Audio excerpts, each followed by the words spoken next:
Welcome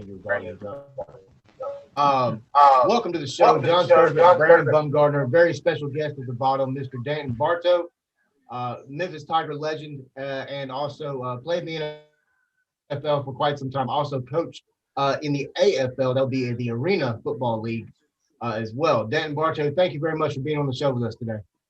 Thanks for having me, guys.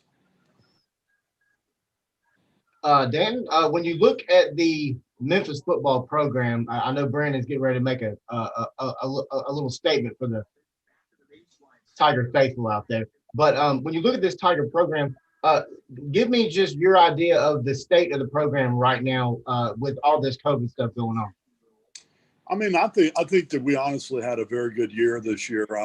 Obviously, I think, with Brady coming back and some of the guys that we thought would be coming back, we might have had a better year. But I think COVID affected, every team in the nation, and especially ours. We lost, a great receiver, a great running back who decides to opt out. A lot of young guys had to step up. A lot of guys that weren't the feature guy. I thought we had a very good year for all those factors, and especially with a new head coach who's coming in. No matter how much you think you're prepared to be a head coach, you're never truly prepared. And then you add on the COVID. I think that he did a great job this year, maintaining us winning. Had a chance to be in the running again. Obviously we're used, we've gotten spoiled. We're used to winning, 10 plus games, but I thought he did a really, really good job. Barto, I was going to say, Barto, you can also say, it's always just shows like what kind of relationship Silverfield also has with the players as well. And it carried over from Norvell when he was a head coach at Memphis as well. Oh, yeah. I mean, I think that was one of the big reasons that, they wanted to keep that. They felt there was he got the job is because of the consistency with some of the players. Obviously, some of the recruits that were going into coming into the program. I know that, I think the future is bright with him. Go ahead, Brandon. Okay, so I've gotten a lot of texts. I've seen a lot of stuff on social media asking if the players, if Coach Silverfield's lost the locker room. That's not the case at all. One thing I will say is with COVID going on, there are multiple scholarships that are not going to be able to be filled because a lot of guys are going to opt to stay an extra year. But I've seen a lot of transfers in the Memphis programs, and Memphis program thus far since the off season, including Joseph Dorcius today. But I just wanted to address the Memphis fans. As a big Memphis fan myself, we are in no shape or form going to drop back and be where we were at one point.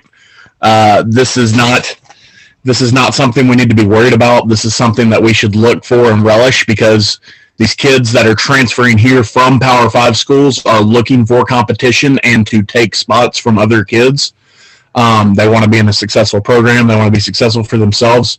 If you look at the track record that Memphis has as far as putting kids in the NFL, the last few years, Memphis is a place that kids want to go to be successful. And to kind of hop on what I was saying about Coach Silverfield, he hasn't lost the locker room. I think certain kids are scared of competition. As far as the depth that is coming into the team, as far as transfers or recruiting class, you also have to look at our recruiting class. The highest ranked recruiting class we've ever had in the school's history right now. And I know signing day is coming up in February, so a lot more kids are going to be committing to the University of Memphis to play football. But yeah, I just kind of wanted to hop on that because I've seen a lot of people questioning Silverfield saying, has he lost the locker room? Has he lost the confidence in these kids? That's not the case at all. It's that we just have better players coming in and better options, and some of these kids are looking at their options, weighing them, saying, hey, it might be best if I go play somewhere else. It's happening at every school in the country, every single one. Tennessee had 10 players in the transfer portal before Jeremy Pruitt got fired. 10. Ole Miss has players in the transfer portal. Mississippi State, we got 2 from Michigan State coming to Memphis. I mean, like I said, it's happening everywhere, but I wanted to address that. Coach Barto, I got to watch the Explorers back in the day. That was my first memories of professional football, and I wanted to thank you for that because going to the Pyramid to those games was so much fun, and I miss the AFL in Memphis. Yeah, it was a good time. It was a good time to be in the AFL, and it was really, back when it was really exploding. And I always told people, I think if you ever got a chance to go see an arena game in person, it's a lot like hockey. If you go to a game in person, it's just a way better experience. It's not a great TV game. It's a better in person experience. Coach Barto, you also coached in Las Vegas under the Gladiators organization as well. So can you talk about that? Yeah, that was a trying time for me. It's hard to win in Vegas. People sit there and say, and I tried to get a team that was mostly better. I mean, it's just there's so much going on there. And we were the youngest team in the Arena League at the time, and we were dealing with I had to clean up a lot of salary cap issues, which is funny is because the year after they left, they became the Cleveland Gladiators, and they had a great season. And and it's kind of funny as a coach when, you're in this business long enough, where's a good fit and not a good fit sometimes after you've taken a job. And I knew that team was set up for success. And, the new head coach did a great job with them, but it was kind of funny. We were all sitting around. I still think about it. I'm like, man, we gave that guy the keys of the kingdom because we had to clean up all the mess and hand it over. We got a Yugo and he got a Cadillac. Coach, talking about your Memphis career, of course, you had a very storied career at the university.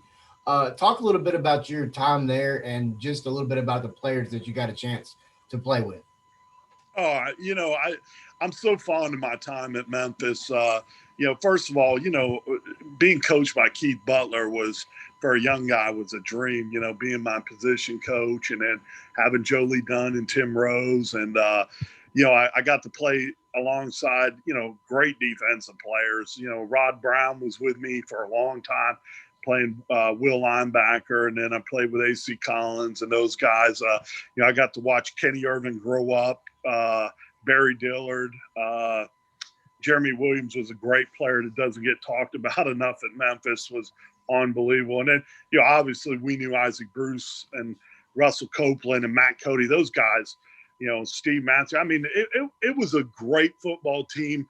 Unfortunately, we didn't win the way I think when we all look back, you're kind of disappointed. But, back then, we were playing 3 SEC teams and then kind of playing a conference schedule kind of similar to this one, but we were throwing in those 3 SEC teams. So, we didn't have a lot of depth. A lot of young guys had to play and probably weren't ready at that time, but it ended up making them better players in the end. And, I look upon it nothing but it was one of the greatest times of my life. I love those guys. I still keep in touch with so many guys off of that team. And I have nothing but love for Memphis, the university, and that time there. Awesome. Go ahead, John. Coach, did you ever get a hard hit in Isaac Bruce here in practice at all? I mean, I had to ask that. The dude was shifty, so he's a Hall of Famer now. So he came in one time at practice to crack me, and I picked him up and I set him back down.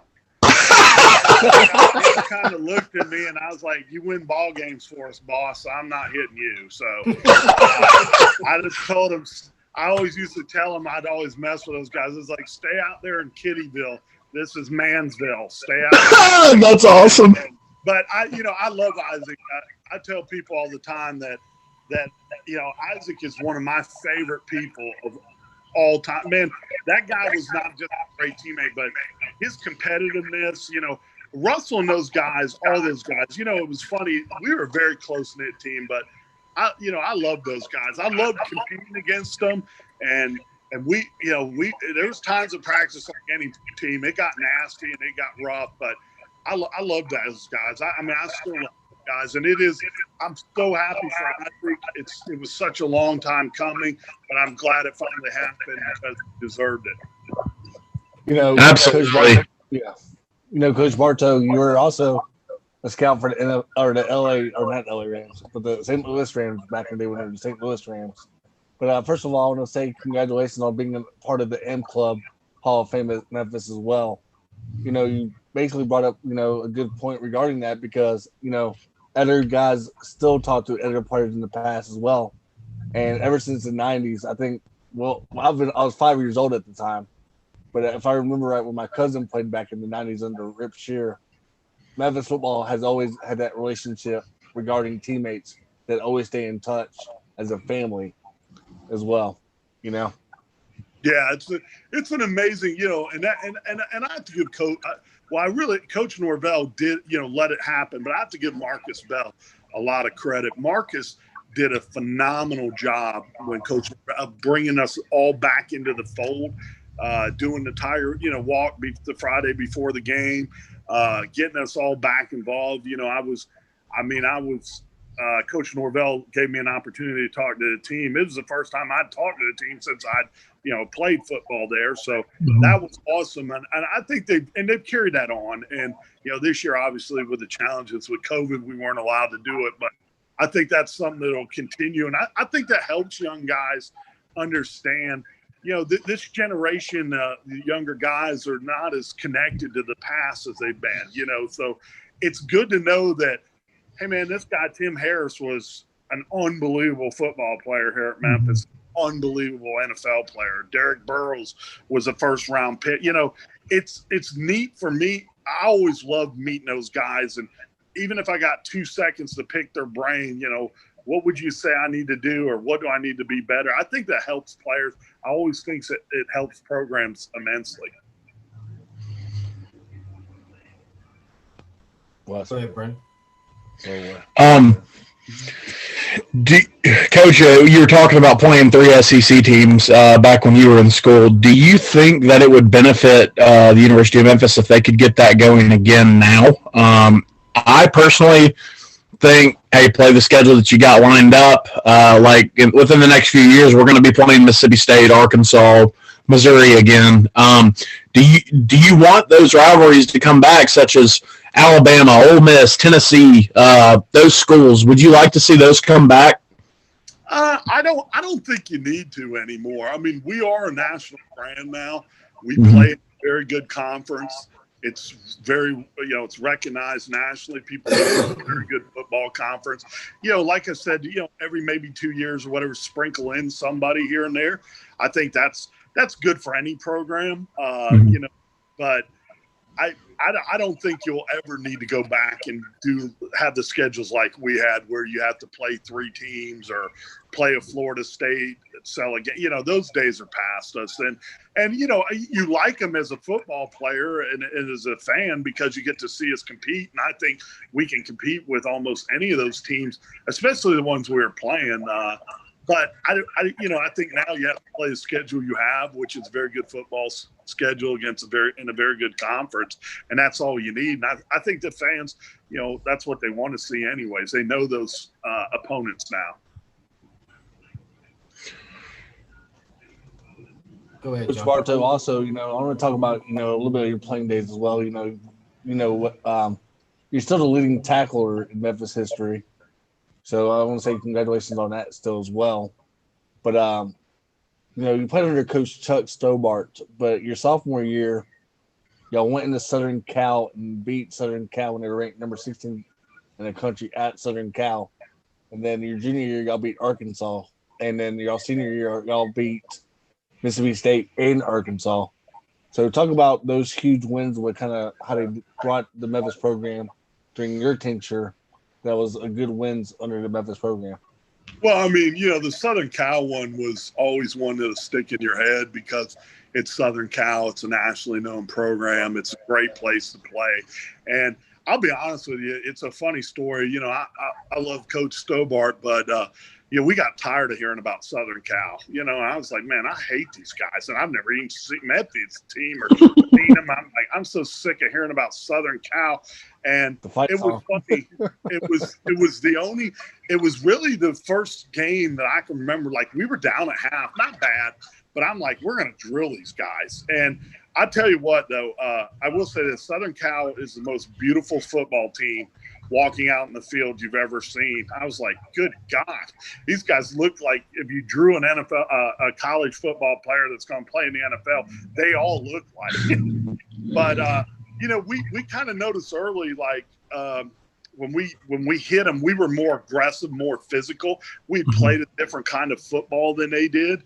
They played more of what you would see today, a more zone. And, they had really good athletes. And, I just knew we were going to win. That was huge. The Arkansas one, just kind of, no offense, we were just better in Arkansas. We knew it early.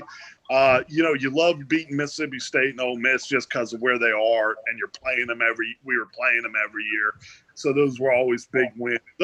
Those were great wins. The one that always hurts me that we let get away was when we lost to Alabama here 10-7, and I thought we were as good as they were, and we should have beat them. I felt we could have beat them. I think everybody did, but to their credit, they won, and then they go on to have an unbelievable year next year, and and had a great year. But no, there was a lot of big victories. Especially beating an SEC team anytime is huge, or a national team. But I enjoyed as much beating Southern Miss, just because of the brand of football they played, and they were so good back then. They just come out of the Favre era where they were beating Auburn, they beat Alabama, they beat Florida State, so it was always fun beating them. And it was, Coach Stobart always called it the black and blue game, which has stuck forever. And it was, it was always just a physical, nasty football game. That's a non-conference. Sorry, John. Same thing you were. That's a non-conference game I would like to bring back. Southern Miss, the Black and Blue Bowl. That was always fun because they had fans travel here. We had fans travel down there. It's not a bad road trip. If they can get their football team back to not where they were, but a little bit of relevancy, like making a bowl, that'd be a good Conference USA opponent to match up with, I believe, for the Tigers. And to kind of piggyback on your USC thing, so I'm 25. I wasn't old enough to see that, but I've seen the game on YouTube. I've watched it. That our team, the Tigers back then were just, like you said, so much more physical. And I tell people all the time when I go out of town, football's different in the South. It is just different. There's no way around it. So you saw it in the national championship game this year. You saw Alabama manhandle Ohio State. Everybody was like, "Oh, Ohio State," Wes included, was like, "Oh, Ohio State's going to make this a ball game." I know it's different. The type of athletes that are down here playing college football.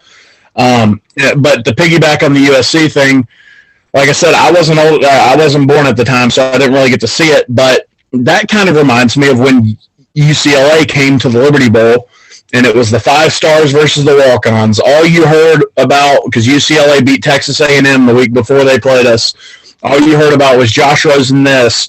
UCLA's got this 5-star. UCLA's got that 5-star. We went in there with a walk-on wide receiver who's now one of the greatest players in program history and beat them down.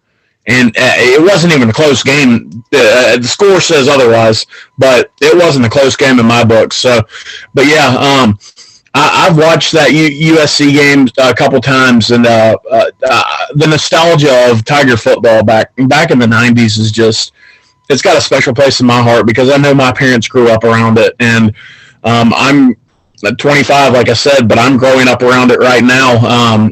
Coming off of a Cotton Bowl year, a conference championship, and then doubling up in Silverfield's first year as a head coach to win his bowl game and win 8 games in a year like this that we've never seen before.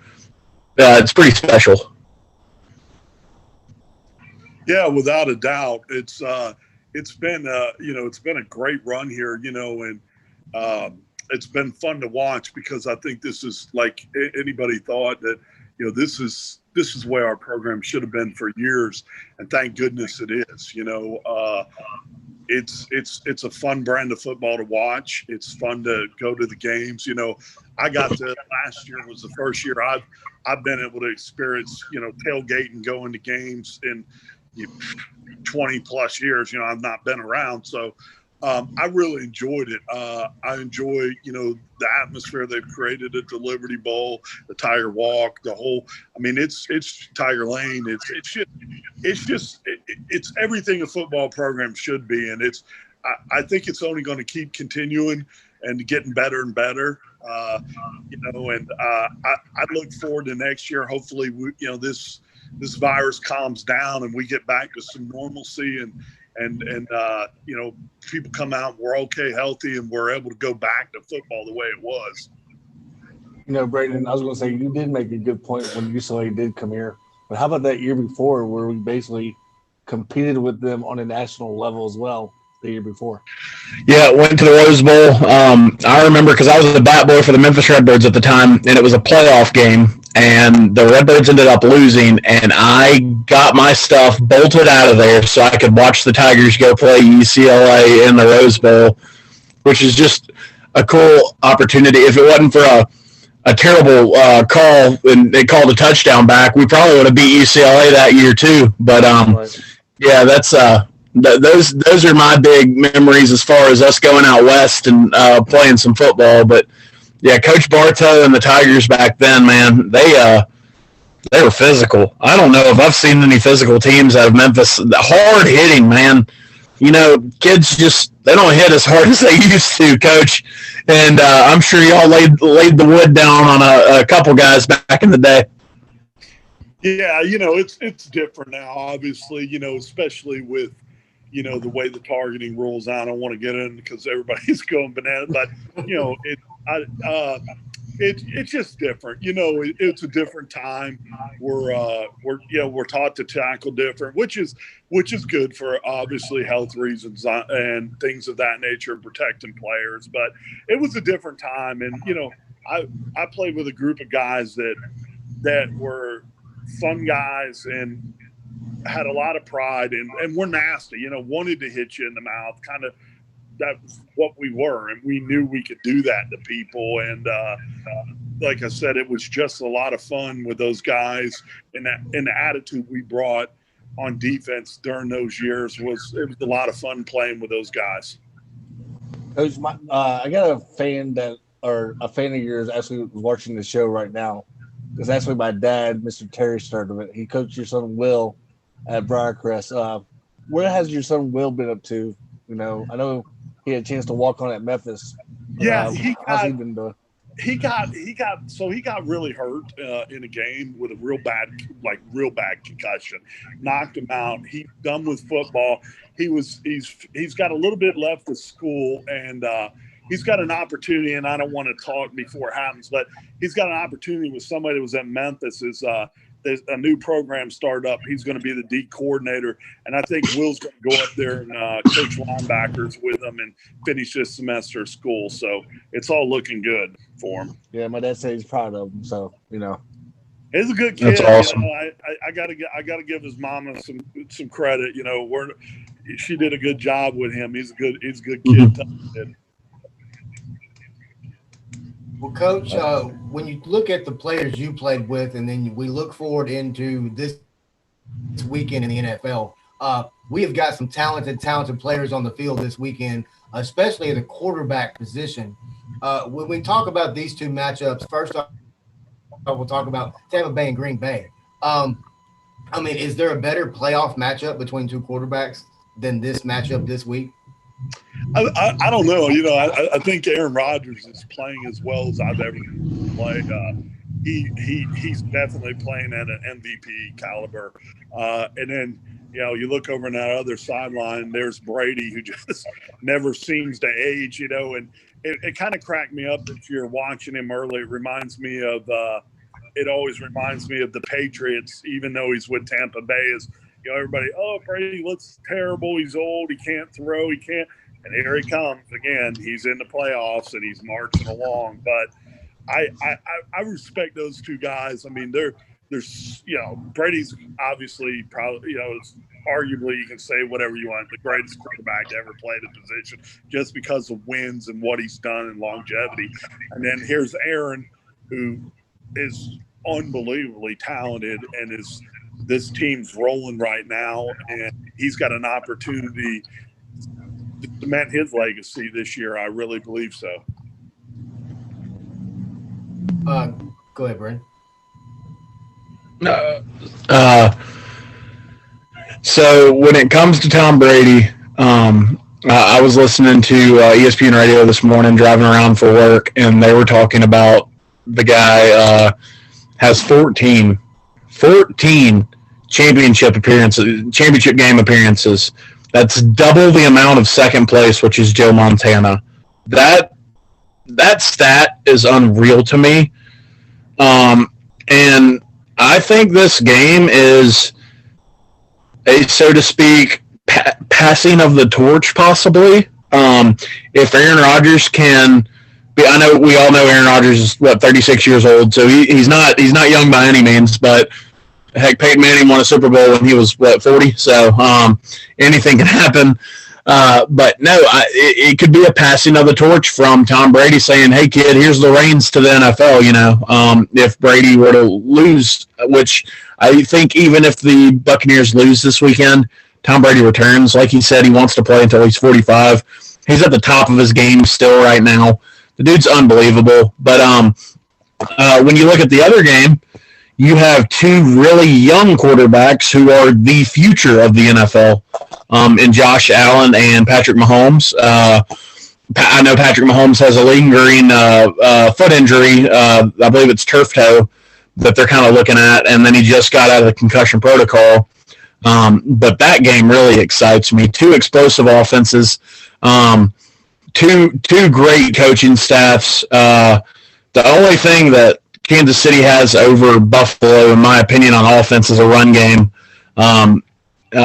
And it's not really that their run game's bad. It's just that Kansas City just has a great all-around offense, and Andy Reid is a wizard when it comes to play calling.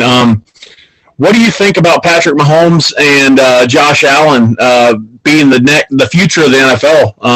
I know those two guys are going to go head-to-head for quite a while in this league, hopefully. So. Yeah, I think Patrick Mahomes obviously is a unique once-in-a-lifetime generation talent that comes around. I think he is everything that you look for in a quarterback. I think he plays at a high level. I think they're always going to be competing for Super Bowls as long as he's healthy and, they can keep guys around him. Josh Allen has really, really come out. I remember doing Josh Allen actually as a scout, and I like Josh. I knew his arm, he's athletic. His arm was super, super strong. And I was worried about his accuracy, and a lot of guys were. And to his credit, he fixed his mechanics, and he looks like a different guy. I mean, he looks like a guy that's going to be around forever. Both of them are going to be fun to watch for a long time. I think they're both just going to get better and better at their positions. Like you said, you kind of got the old man battle. Not that they're old, but the old man battle on one side, and you got the young buck battle on the other side, which both of them are very, very intriguing when you're watching them. I think all four of them are playing at a very high level right now, which makes for good football to watch. As corny as it sounds, it's all going to come down to who can protect who the best, like it always does in football. Brady, if he gets hit, he's not the Tom Brady we're used to, but none of the quarterbacks are. If they start getting hit, you watch them, they all are not as good as they can be. If they're clean and they're sitting in a good pocket, they're all can make all the throws. So it'll be interesting how they try to – these defenses try to come up and challenge these quarterbacks. Coach, putting you on the spot. Who do you got? in those games? I'm going to go, it hates me because I hate every time I feel like I do this, I feel like the biggest idiot, but I'm going to go against Brady and go with Green Bay. And then I'm going to go with Kansas City. I just think they got a little bit more right now, even though Mahomes is hurt. I think they'll find a way to win. It'll be ugly and it'll be close. I think both games will be really close, but I think it's going to be Green Bay and Kansas City. Yeah, I'm really excited about this weekend's games, Coach. I think it's going to be two great matchups. And I mean, even on the defensive side of it, that's really, to me, the most intriguing part is how are you going to stop these guys? I mean, you look at all four quarterbacks that we've mentioned today, and each four of them can dice you up and slice you up all the way down the field. Two of which with their legs, one of which, the other two with their feet. Brady and Rodgers are not the most fleet-footed anymore for sure. I'm going to stop you on that. Aaron Rodgers can get down, bro. He can. Aaron Rodgers can roll. He had a 20-yard rush last week, and one of my best friends is a huge Packers fan, and he had a 20-yard rush last week, and we're all like, whoa, what? And he's just smart with the football. His quarterback IQ is unmatched. He's probably the smartest quarterback in the NFL right now since Peyton Manning's no longer in the NFL. But Aaron Rodgers reminds me a lot of Peyton Manning as far as arm strength wise, his accuracy. And you also have to think, Aaron Rodgers has never had a first-round pick as a weapon besides who's the tight end who plays for him? I can't think of his name. He's got one guy who's not very good, hasn't been very good his whole career, who's a first-round pick. Aaron Rodgers helps make names for these receivers that he has. So I'm absolutely going with Green Bay this weekend. I think the Bucs defense is very good. If Devin White shows up like he did last week, then Aaron Rodgers might have some problems. But on the other end, I'm picking the Bills. I'm picking Buffalo because I think it's time for Buffalo to go back to the Super Bowl. Their fans have endured so much over the years from going to 4 straight Super Bowls. I couldn't imagine that. Going to 4 Super Bowls in a row and losing all 4 of them. And then turn around for a long time not being a great team, being kind of bottom barrel. And I think this is the year they get over that hump and go to the Super Bowl. The Chiefs, me being a Broncos fan, the Chiefs haven't really done very much over the last few games. They haven't really impressed me. That's what I'm trying to say.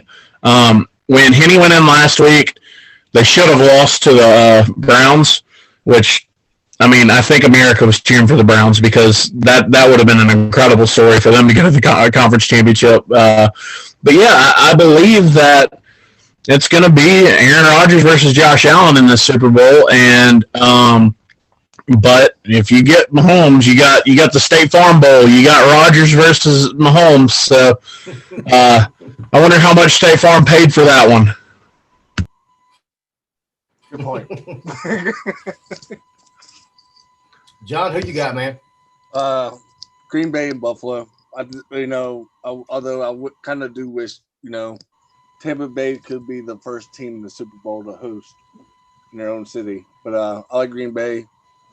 I think it's the cold weather is going to be the difference of the game. You're talking about snow, like we talked about earlier this morning. But I think Aaron Rodgers in the offense could probably – I mean, it's quite – especially when Antonio Brown wasn't much last week against New Orleans, but he is now doubtful, for that game. And it is one of those playmakers that Tom Brady does throw the ball in his past as well. But, I get Buffalo just because – I like their defense a lot better than Kansas City's defense, although I got to give Kansas City's defense a lot of credit last week. They did pretty well. And same thing with Buffalo's defense. But I think Buffalo, when they held Lamar Jackson and the Ravens just to 3 points by Baltimore not running the football pretty well on them. But I like Buffalo. Yeah, I think it's going to come down to I think Tom Brady is just destined to win it this year. I mean, we talked about it on the show earlier. I mean, if Tampa Bay will be the first team to host, and if they win, they'll also win the NFL, the MLB, and the NHL championships all in a year, and that's a pretty nice little trifecta when it comes to the sporting world. Um, Coach, when you look at these two teams moving into the Super Bowl, I mean, how exciting do you get come playoff time in the NFL? Oh, I always get excited. I think that's when, the best football's played. You got the best teams playing, and sometimes it's a team that just got hot at the right time. It's fun to watch, and it's fun to watch for me, it's fun to watch the strategy. Like you said, you take Buffalo going to play Kansas City. Buffalo's been successful on defense, been playing really well. Do they try to pressure Mahomes? Because Mahomes is one of the best at beating the blitz. It's not with his legs. It's just with his smarts and arm. Are they going to sit back? Are they going to let, stack the box, try to stop the run, or let him run, try to make the tackles play, because, Kelson and those guys, and he'll give you problems. I mean, you gotta account for those guys. Vice versa. Is Tampa going to try to play physical and bounce and, play man-to-man and bump and run some like they did against Green Bay the first time? Those are the things that I get excited to see. How are you going to attack them, and how's the offense going to attack the defense of what they're expecting? That to me is like an ex-coach was what makes it fun. I love to see, I know some of these guys in the NFL from being in there and watching them. They're very good at what they do, and it's fun to watch how they're going to attack and what they're going to do. That's what I enjoy. And then I've always been, I guess I learned that from an early age. I love to watch the fronts, the defensive and offensive front, because I can tell how a game's going to go pretty quick there. And I think if more fans would concentrate on that sometimes, you'll understand, well, man, we got all these great guys. Well, no, you're losing the line of scrimmage. You're losing protection. You're losing. You can't run the ball. Or, hey, we're not stopping anybody. Well, they're averaging 6 yards a rush. No kidding, you're not. Everything's open in the playbook. So those are the fun things that I like to watch. But I do think here's the great thing I think with all four teams. Whoever gets in, they're all playing at a high level right now, and it's going to be exciting. It's going to be an exciting Super Bowl anyways. And like I said, I always feel weird because every time I pick against Brady, I feel like an idiot. Like, what am I doing here? It's kind of like betting against Belichick. You're always like, am I really doing that? Am I going against this guy that's always winning? You always feel that way with him, that he finds a way to win. But I think it'll be a good matchup all the way around. For both these games are going to be fun to watch. Coach Barto, do you have like a top three famous road trips that you enjoyed going on when you played at Memphis? Oh God. Without getting myself in trouble? Yeah.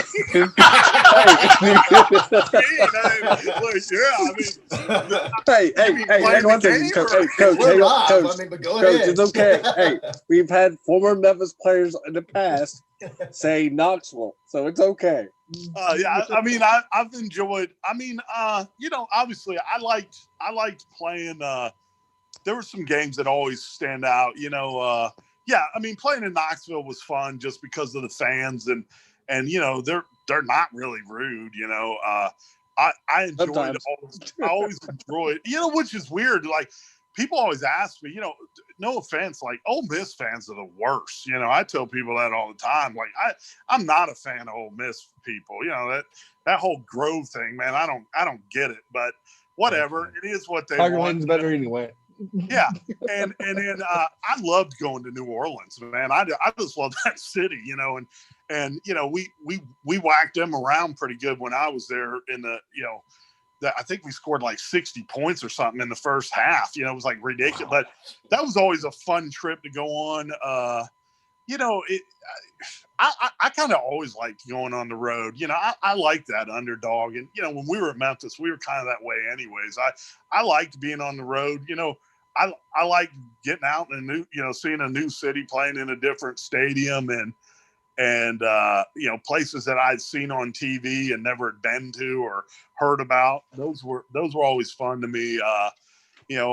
And one thing I can always say that Memphis was always great at taking care of us on the road, the university. Like, man, we were always first class everywhere we went, the meals, where we stayed. That's one thing that I told people. I go, man, you wouldn't believe how well this university treated us as players when we were on the road. I think one time we stayed in like the Stouffer or something when we played in the Texaco Star Classic. It was like a 5-star. It was unbelievable. And then we went and played Miami my senior year, and we were down there for Thanksgiving, and we were on we were at Key Biscayne in one of the nicest. It was like, wow. This is, if we're going to be away from home, this is the way to be away from home, so, but, stadium wise, I always like the bigger, obviously the good teams that have won, it didn't always have to be big, but, you had, I always laugh because when we played the Raging Cajuns, I remember these two monster Cajuns. There was nobody in the stadium, and they were just screaming and cussing at us the whole game. And I was like, you got to be kidding me. Who are these guys? Like, but those are the weird things you remember as an ex-player. I've been in Knoxville with 100,000 plus, and I remember these two Cajun muscleheads behind us, drunk, screaming at us and dog cussing us. I was like, what is going on here? Those Cajuns are crazy now. Yeah, those Cajuns are nuts. I'm originally from Memphis. I now live in a small town in Arkansas called Crossett, Arkansas. So I'm right here at the Louisiana border. Yeah, they're nuts, man. They like tie themselves to trees down here in hurricanes, man. Like, they're crazy. They're crazy, man. I bet you're getting some good food. But Coach, oh man, the boudin and crawfish down here is something else, boy. Man, it's good stuff. Coach, just wanted to say once again, thank you very much for coming on with us for about 40 minutes today. Had a great time picking your brain. Heard some great memories from your time at Memphis and also coaching.